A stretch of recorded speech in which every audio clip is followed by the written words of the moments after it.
you will watch on this podcast. And he said something to me that changed my life forever, in that he said, if you really want to be a good boxer. So for, let's say, 5 to 10 minutes, I would say, we nearly don't speak, just enjoy. By doing a meditation practice, it helps us be more present, and being more present helps us slow down, becoming more aware of these things inside of ourselves.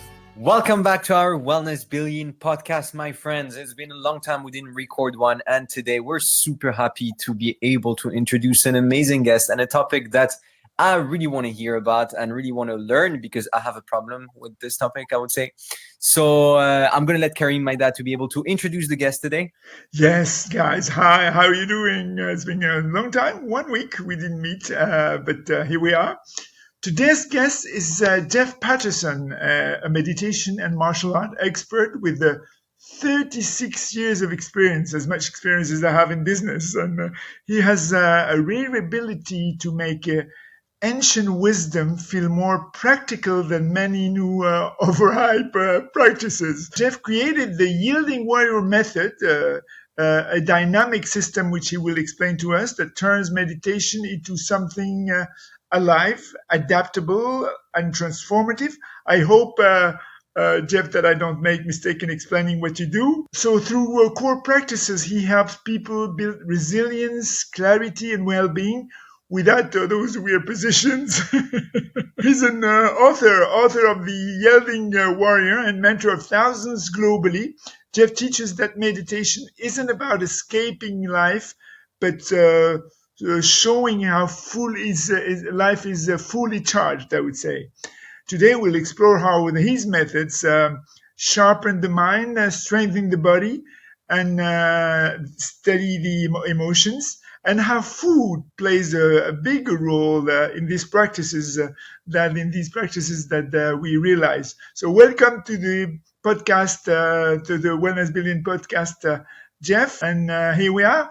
My first question to you is, what triggered you to your journey into this Yielding Warrior path? I was introduced to the meditative arts in a bit of a roundabout way, in that as a young guy, I was very into Western boxing. And I used to go to a boxing gym just a few blocks down the street here from my academy.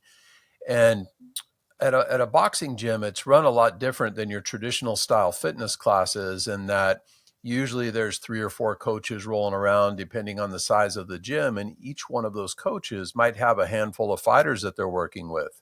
So the fighters don't get to pick who they train. They just kind of find a coach, and that coach works with them. Well, at this one particular gym, one of the coaches that was there was a very reputable coach. He had created champions on both the professional and amateur level.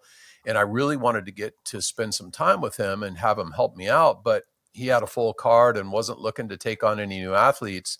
And so I'd always show up at the gym, and I knew he was going to be there. I'd work hard and try to get him to notice me. And after following him around for about 3 or 4 months, he finally started giving me some tips and helping me out a little bit.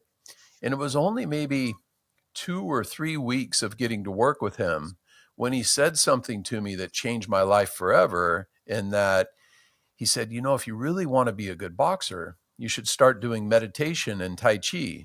And here I was, this 19-year-old kid who didn't know much of anything, thinking, isn't Tai Chi for old people in the park? How's that going to help me be a better fighter? And I had a lot of respect for him. I followed his advice, and not only has it changed my life in many ways through the years, I've had over 26,000 students come through my academy and thousands more online.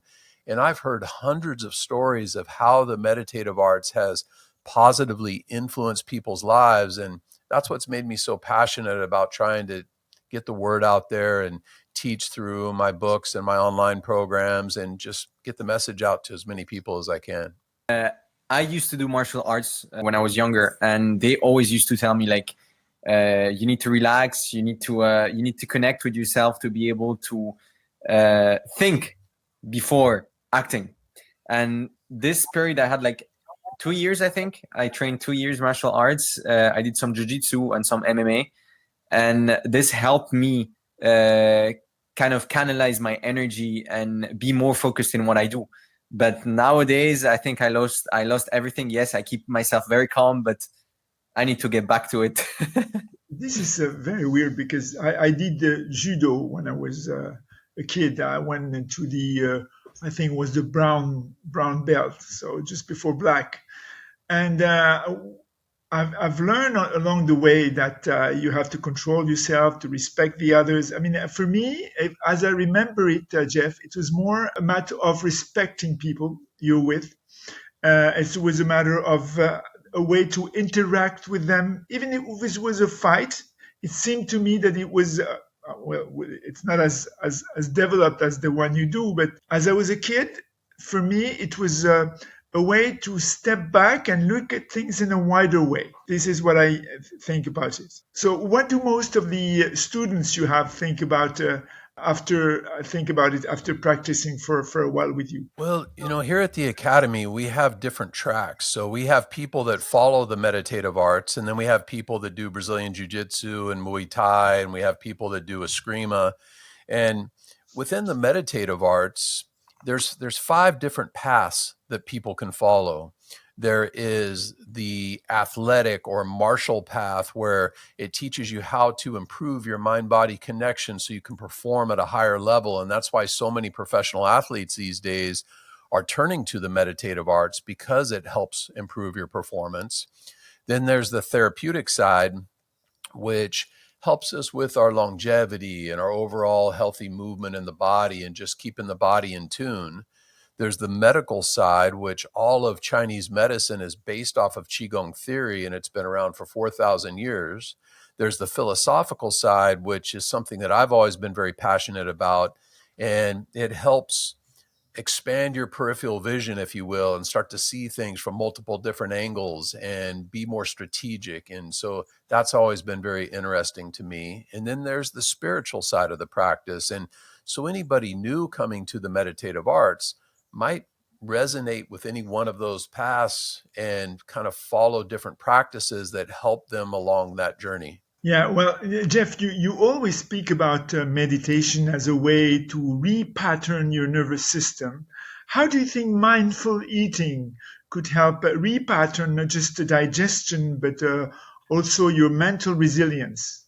It's very important with mindful eating, because by doing a meditation practice, it helps us be more present, and being more present helps us slow down. So when we're eating, we're not just, cramming the food down our throats and not paying any attention to it. And this helps with our digestion. It helps us be more present in what we're doing and enjoy our food and kind of make more of a ritual of it, rather than something where we're doing because we're trying to fit it in all of our to-dos. And so I think it's very helpful to develop these concepts with the meditative arts to help us be more present in everything we do, eating being one of those. And, when we talk about the meditative arts, we have what we call the 5 regulations. And these are extremely important. And the reason why I'm bringing this up is because I think it fits really well with the eating idea. And they are regulating the body, regulating the breath, regulating the mind, regulating the energy, and regulating the spirit. And briefly, I'll kind of talk about what those are to kind of give you some idea of what I mean. When we talk about regulating the body, it's the basic idea of our skeletal alignment and our muscular tension in the body. An example would be if, you've been sitting down at your computer for 3 or 4 hours and your shoulders are rounded forward and you're starting to feel stiff and lethargic, and maybe your neck's getting sore. And then another time, maybe when the most important person in your world walks in the room and your body perks up and you feel like you're on top of the world. Well, these 2 different energetic states we're in 100% control of all day, every day. And the question is how are we choosing to live and present ourselves with our physical alignment? On a little bit of a deeper structure with the body regulation, it is maintaining some level of muscular development, some level of flexibility, eating a healthy diet to keep our energy up, and getting an appropriate amount of sleep. So we have the energy to do these practices and stay more present throughout the day. Then we have regulating the breath. And regulating the breath is a very deep topic. And in fact, Qigong is often referred to as the science of the breath because there's hundreds of different breathing strategies. And we kind of broadly categorize these methods into yin methods and yang methods. Yin methods are often deeper, more holistic style of meditations that bring the energy inward. They're great for reducing stress, dealing with anxiety, those that may have panic attacks. And it helps bring that energy inward to calm us down and make us more focused. Now, an example of a yin breath would be if you ever listen to somebody sleep, their natural breathing pattern is a longer inhale and a shorter exhale. And this is the body's natural way of bringing our conscious mind into our subconscious mind, which is where we are when we're sleeping and dreaming. And so if we want to emulate this style of energetic expression in our meditations, we can lengthen the inhales, soft retentions at the end of the inhale, and shorter exhale to help bring that energy inward. And then an example of the yang side of the breath would be if you ever had to pick up something heavy or push your car, you tense the breath, you make it audible, you push the breath out, and that helps generate energy and expansion. Well, when we understand how to use the breath strategically, we can use it as a regulator to regulate our physical, mental, and emotional well-being. Then third, we have regulating the mind. And this is a lifelong practice.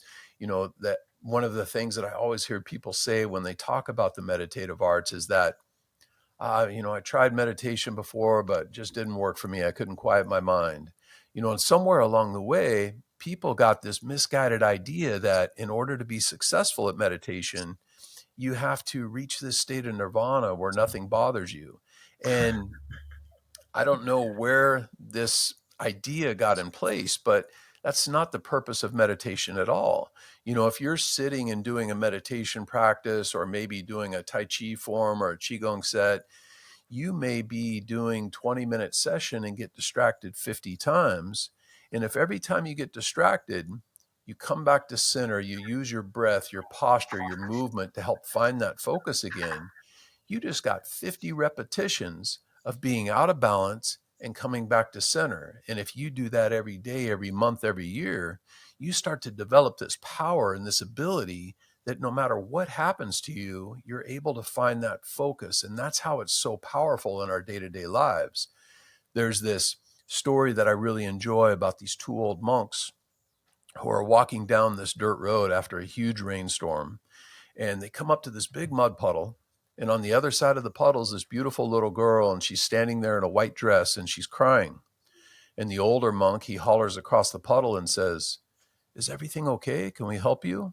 And she says, "I need to be somewhere, but if I walk across this puddle, I'm going to get my dress all dirty." So the older monk, he rolls up his pant legs and he walks across the puddle, picks her up, puts her on his back, takes her to the other side, sets her down, and she's off on her way. Him and the younger monk are walking a couple miles further down the road. And finally, the younger monk is just furious and he says, we're not supposed to touch girls, but you did back there at the puddle." And the older monk looks down and says, "I left that girl back at the puddle. Why are you still carrying her?" And how many times in life do we have to get 2 miles down the muddy road before we realize we got to let that stuff go? And so regulating the mind is very essential part of this training. Then we have regulating the energy. This is a very deep topic and something we could literally talk for hours about. But the basic idea is once you've reached a competent level in regulating the body, the breath, and the mind, you now have the tools to circulate the energy in the body and lead it inward, extend it outward. And this helps with our physical, mental, and emotional regulation. And then the last and final pillar is regulating the spirit. This is a very profound topic and something that meditation practitioners will spend their entire life's journey doing. But the basic idea is learning how to elevate our energy and excitement, if you will. If you don't understand what I mean when I say energy, you think about being in an excited state. But a lot of times when we get excited, the body gets tense and we start to tighten up a little bit. So learning how to elevate that energy and that spirit, if you will, and at the same time stay relaxed and rooted, this is one of the keys to not only spiritual development, but also high performance for athletes. So athletes that are able to really pick up that spirit and that awareness and that intensity while staying rooted and relaxed and focused is one of those things that helps us reach that flow state, which is why so many athletes practice the meditative arts. So having these 5 regulations in your practice is very essential. Wow, Yassine, what those It, five it pillars is. bring to your mind? This is, first of all, this is powerful because I've never listened to it like I never listened to it explained like this and this way, and just understood that there's like five different kind of pillars, and that's really deep. I personally tried, but maybe not enough to be able to meditate or to eat mindfully. For example, I'm a very quick eater because I fall into the trap that, okay, I have 15 minutes, I have to eat quick, and I don't enjoy my meal. And whenever I want to enjoy my meal, there's always like the phone ringing or whatever. So I just eat and forget about enjoying this moment and just not being in the present. And for me, that's one of the most one of the hardest things to do nowadays, is just being in the present. And I feel like meditation helps you to be able to understand the right tools to make you feel and be in the present. How about you? I was impressed by this go back and forth into meditation or whatever practice that Jeff was mentioning, which is a kind of mentally muscling yourself. And it's a kind of rehearsal that is, at the end of the day, would say positive. Why? Because it allows you to go out and come in and go out and come in without being guilty of coming out and coming back into the zone of being fully aware of what you do and be fully in the present moment. And I think that this is also a good training per se. I meditate twice a day. I know I have difficulties to get not only in the meditative zone where I think about nothing. So I'm in the moment, a present moment. But also, I know that trying it trying it on a daily basis helps me practice it better and better. I don't have any coach by doing it. I just learned over the internet and now over the YouTube courses and so on. But what I feel is that it brings me calmness when I'm about to sleep, and when I'm the wake up moment, just at the wake up moment, it's the right time for me to sit down and meditate again about my day. And at the end of the meditations, what I do, Jeff, is that I completely empty my mind, and for about 10 respirations, think about nothing. Just I feel out my mind. I had a difficulty sleeping because I had a tumor operation 30 years ago. We touched my pineal gland. So what I try to do is work on my pineal gland, which is here, and empty my brain so that I think about nothing, and bring the universe to myself and say, okay, the universe is coming over to myself. I'm feeling myself with the universe, thinking about nothing, not even eating or business or whatever. And it quite works well when it's time to sleep, although I don't sleep much, but my sleeping comes fast enough that I'm happy about the practice. One other question I wanted to ask you, Jeff. In the yielding warrior methods, adaptability seems to be key. So how would you suggest someone apply that some adaptability when real life distractions make mindful eating, for instance, difficult, like Yassine explained? Yielding has always been a very interesting topic to me, and it's something that I've been very passionate about, which inspired me to write my last couple books. And the idea of yielding is there's 3 basic pillars. There's physical yielding, mental yielding, and emotional yielding. And physical yielding is the easiest one to understand. It's the idea that I push you, you push me, whoever's the bigger, stronger person with the most leverage eventually is going to push the other person over. But with yielding, instead of us trying to see who the bigger meathead is, when you push me, I get out of the way of that force. And now I can respond with less effort. So I'm not trying to butt heads with you and see if I'm bigger and stronger than you. It's allowing me to be strategic in our physical interaction, which is why so many athletes turn to this kind of training, because it helps them learn how to deal with bigger, faster, stronger opponents. And so in order to be good at physical yielding, you need to be well rooted. The lower part of your body needs to be strong and flexible so you can change your central equilibrium without getting tight. The body has to be relaxed, the breath has to be calm, and the mind has to be present. Now, while this may be a lifetime journey to really get to a high level of this, from day one, by taking on a meditation practice, we start becoming more aware of these things inside of ourselves. And this is where it starts to become very interesting. And now we're moving into what I call mental yielding.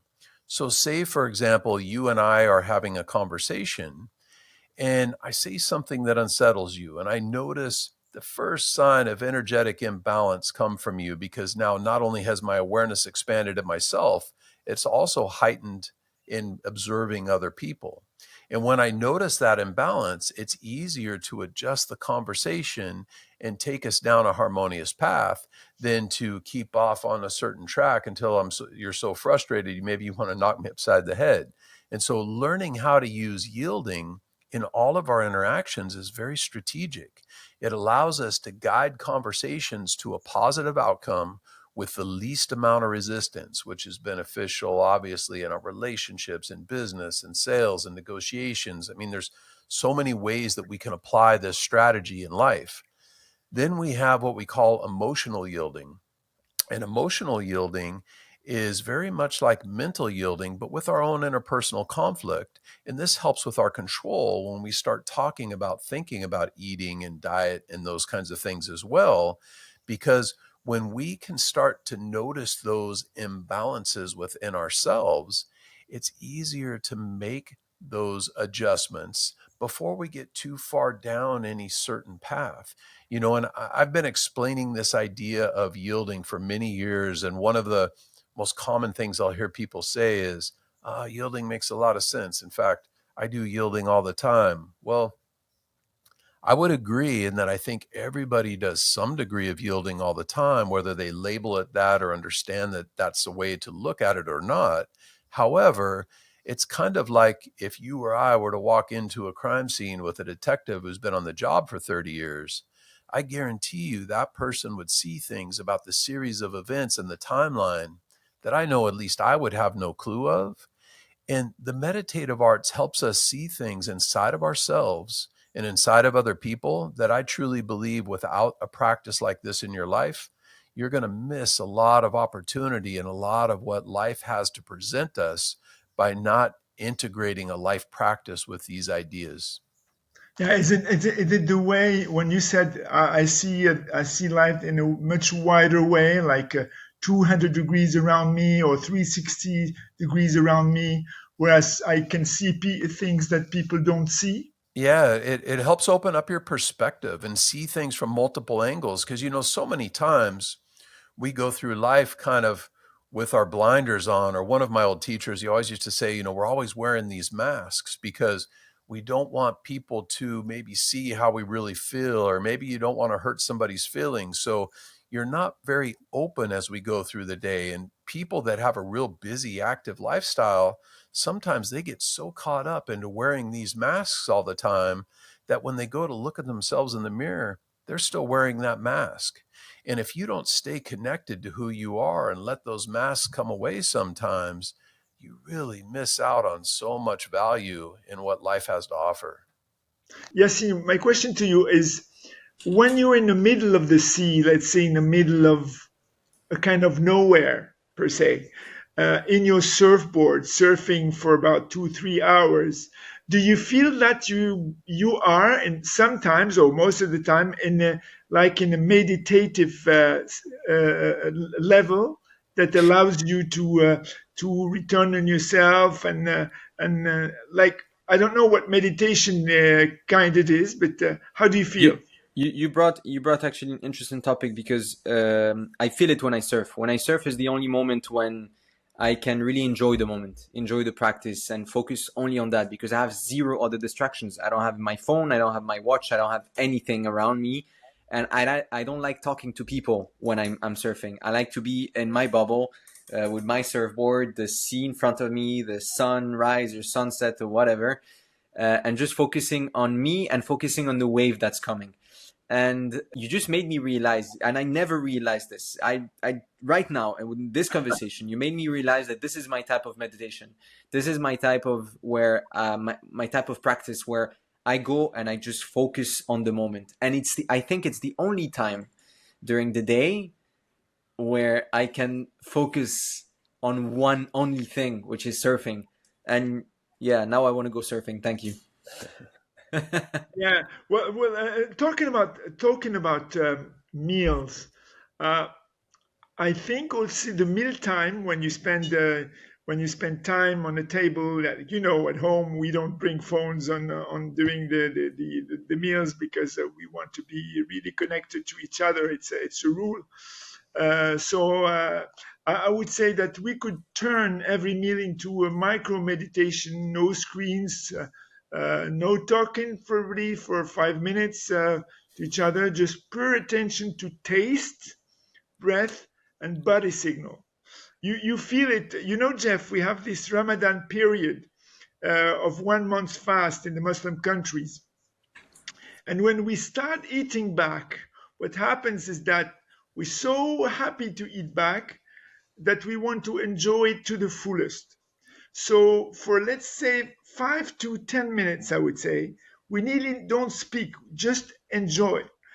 There are people that do it in a very fast way, but there are other people that take it as a kind of meditation practice, saying, okay, thanks God I'm back to eating, like it happens in the Christian practices or the Jews practices. And this moment of not hearing anybody on the streets, of being very, very calm around the table, can you assimilate it to your experience to a kind of meditative short moment meditation?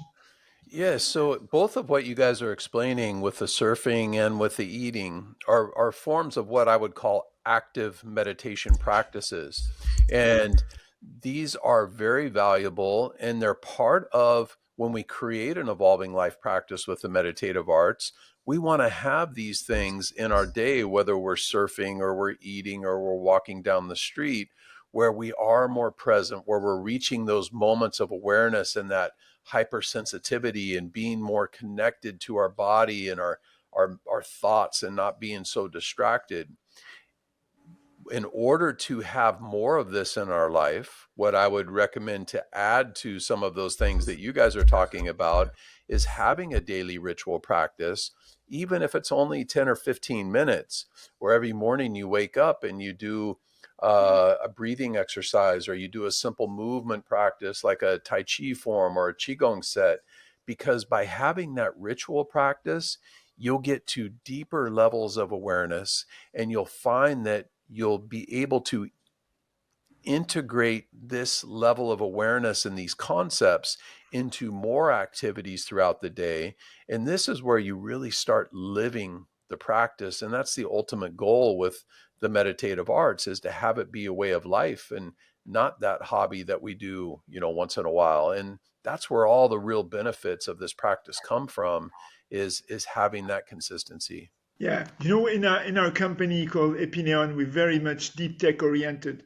So while you were talking about this, I was thinking of two ideas. We're not going to make them because we work mainly into non-invasive sensors for to handle metabolism through precision food. But you could imagine like smart instances or plates that gently vibrates when you eat too fast, helping train mindful eating habits in real time. You could also have something like mindful eating pods, which are cafes or restaurants offering silent meal zones where customer practice eating slowly and I would say reflectively, yes, without conversation or phones. What do you think? I really like both of those ideas. I think that's great. I think it would be kind of refreshing to go to a restaurant and have it be silent and just sit with somebody you care about and enjoy the meal and just kind of observe them. I think that's a great idea. Yeah, well, the smart utensils in place are for Yassine. Yeah, because I'm a very quick eater. That's a problem that I have. I cannot. I mean, I enjoy food, and I try to taste every flavor of the food that I cook because I love cooking as well.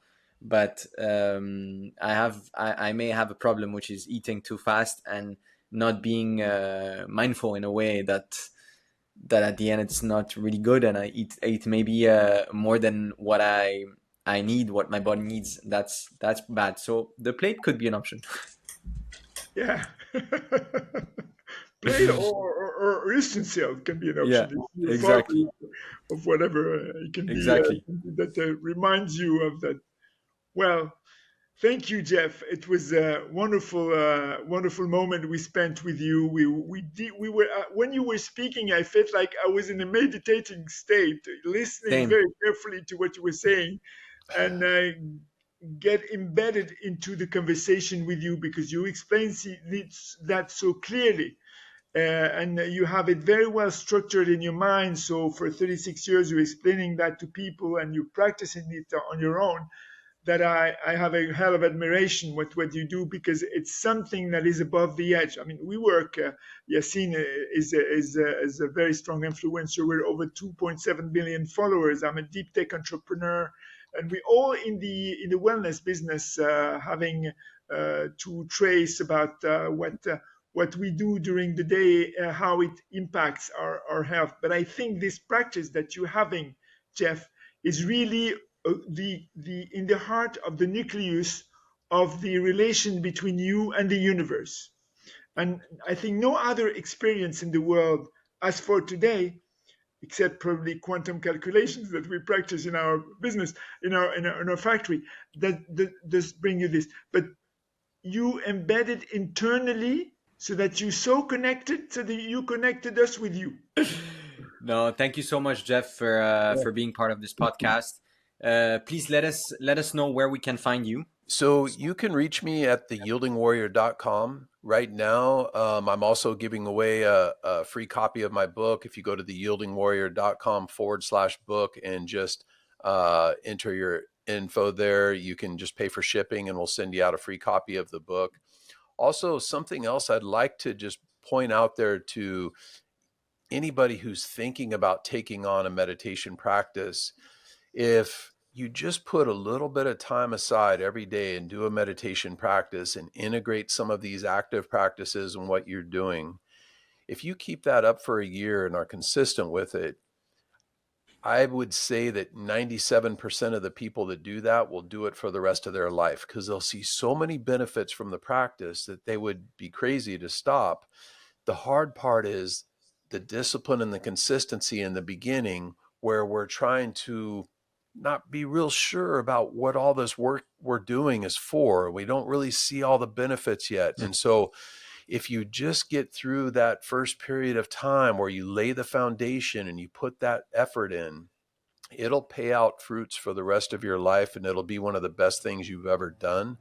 So whether it's with me or somebody else, if I could just influence everybody out there to take on this practice and do it with some effort and some heartfelt consideration, it will really be amazing and you'll see a lot of great things from it. Thank you so much, Jeff.